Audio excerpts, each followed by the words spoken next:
Banaas Mobile TV. Arras wanta ajaa'iba information adda addaa qabatee isin baay'ee.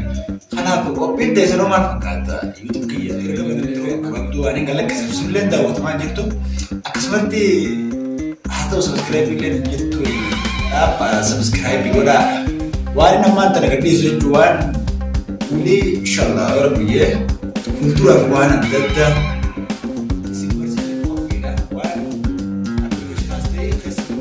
isin barsiisuuf qophiidha waan appilikeeshinaas ta'ee keessumaa bilaa ammatti waan hin beekurraa isin barsiifnaa jechuudha.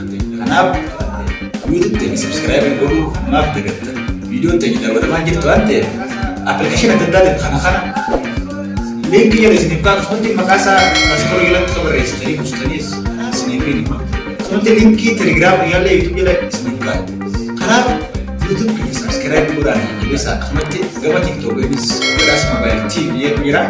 Kana hundaan na jajjabeessaa adeeraa xiyyaa akkasumatti haa ta'u kan fuulduraa dabre fuulduraa bahu kan fuulduraa dabre fuulduraa ta'u fooyya'inni keessan akka namaa immoo kana caalaa fooyya'aa deema. Egaa waliin dheedaa jechuudha inshallah rabbiyyee na jajjabeessuun isin fayyada. Akkasumatti dalalleen wanti isin hin jabeessitanii jiru kennaaf dabalaa deema. Anilleen hangam beekurraa kuusan isin dabarsaatiin deema. Gammachuun isin natti dhagamaa jechuudha.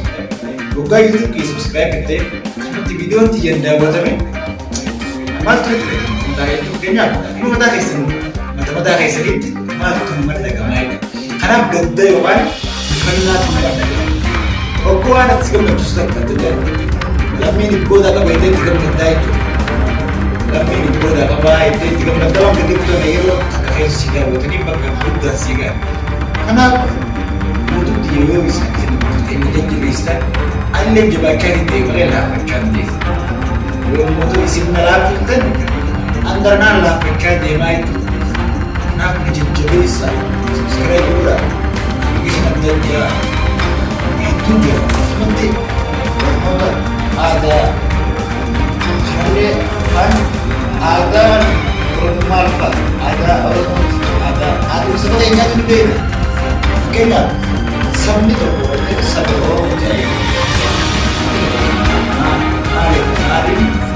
saba Oromoo saba maqaan sabaa kana fakkeenyaaf Oromoo ta'uu fi afaan Oromoo asii